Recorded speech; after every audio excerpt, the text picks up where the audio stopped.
It's a very dangerous, volatile environment at the best of times.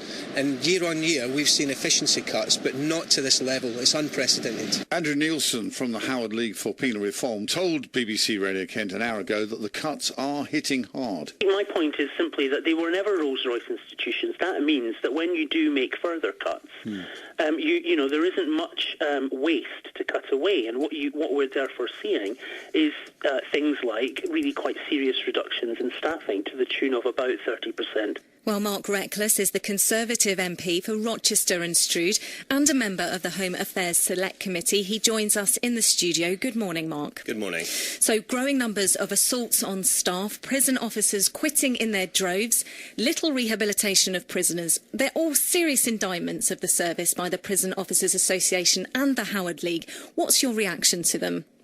Well, I think that there is a tense situation in our jails, and I think it is pretty tight in terms of the numbers there and the prison officers who are looking after them.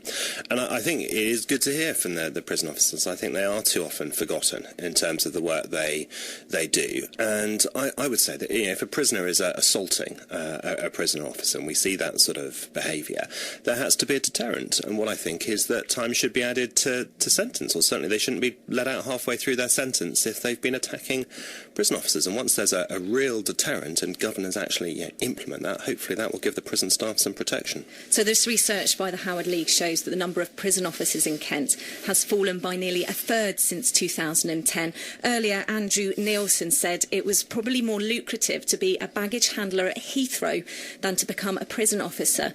So how do you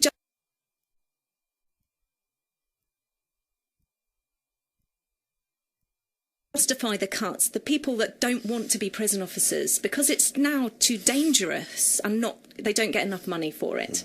Well, I think prison officers probably have a certain sense of security in their jobs in terms of not being made. Some of the private sector challenges people have. They also do have a relatively generous public sector pension, but I don't think they get enough appreciation for what they do.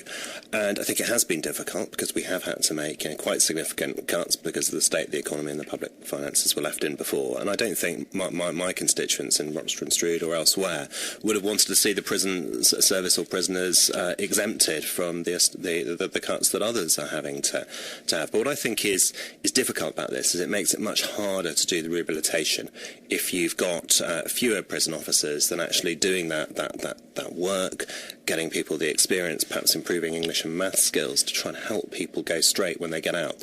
That becomes more difficult, and it's also made difficult, I think, by the old sort of Victorian prisons, where you really need more officers there because you don't have the sight lines or the ability to control prisoners in the way you do in more modern prisons. So there are difficulties, and the government has to work to support the prison officers and to try and rehabilitate prisoners as well as we can.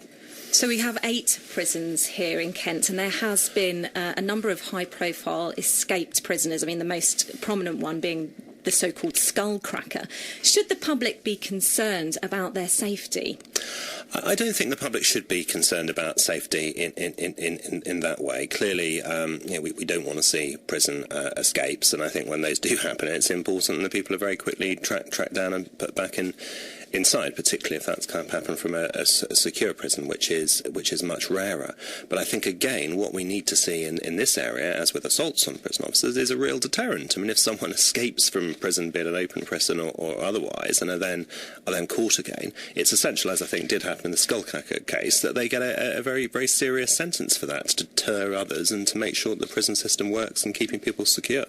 So if prison officer numbers are going down, how can we keep putting people in jail without actually resourcing it?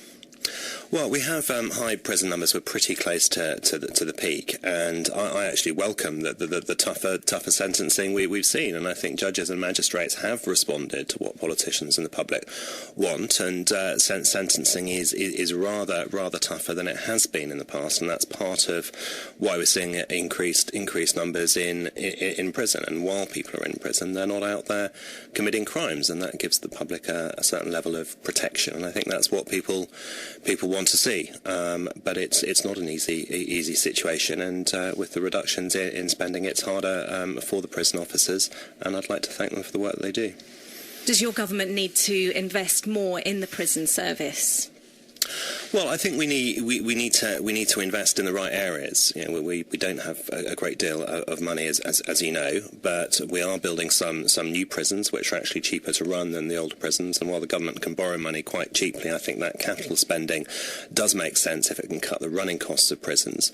We're also allowing some experimentation and paying the voluntary sectors, charities, or even private companies to try innovative approaches both within prison and within probation, and paying them according to how successful they are in cutting reoffending. So I think that's a good way of tackling the problems to try and keep people safe and reduce crime. Thank you. That's Mark Reckless, the MP for Rochester and Strood, responding to concerns by prison officers and the Howard League for Penal Reform about staff cuts and violence in our jails. 14 minutes past 8.